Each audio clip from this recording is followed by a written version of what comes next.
வணக்கம். இன்றைக்கி என்ன சமையல்னு பார்க்கலாம் வாங்கம்மா. எப்பயும் போல் தூயமல்லி அரிசி சாதம் சூடாக ஜோராக வடித்து வச்சுருக்கோம். அதில் ஒரு 2 கரண்டி தட்டில் வச்சுக்கலாம். தூயமல்லி சாதம். அடுத்து இன்றைக்கி கத்திரிக்காய் முருங்கைக்காய் போட்டு சாம்பார்மா, அதுவும் ஜோராக வச்சுருக்கோம்.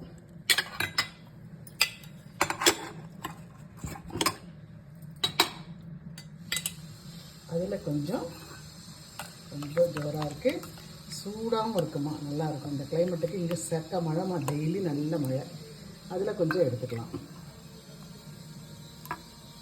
சாம்பார் ஜோராக மனமாக வாசனையாக ஜம்முன்னு இருக்குது, அதில் கொஞ்சம் எடுத்துக்கலாம்.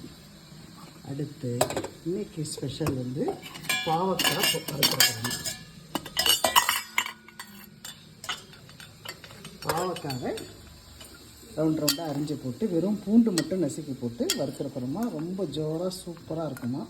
அதில் கொஞ்சம் வச்சுக்கலாம்.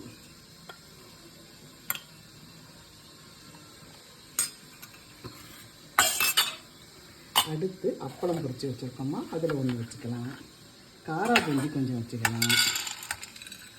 அடுத்து வத்தல் பொரித்து வச்சுருக்கோமா, அதில் கொஞ்சம் எடுத்து வச்சுக்கலாம்.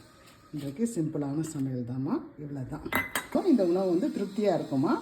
தூயமல்லி அரிசி சாதம், கத்திரிக்காய் முருங்கைக்காய் சாம்பார், வத்தல் பொரித்து வச்சுருக்கேன், பாவக்காய் வறுத்து வச்சுருக்குறோம், காரா பூந்தி, அப்பளம்மா.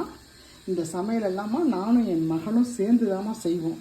ஒருத்தராக செய்கிறது கிடையாது. அவள் செய்தாலும் அவளுக்கு நான் உதவி, நான் செய்தாலும் எனக்கு அவள் உதவிமா. பிடிச்சிருந்துருக்கவங்க லைக் பண்ணுங்கள், ஷேர் பண்ணுங்கள், கமெண்ட் பண்ணுங்கள். தேங்க்யூ.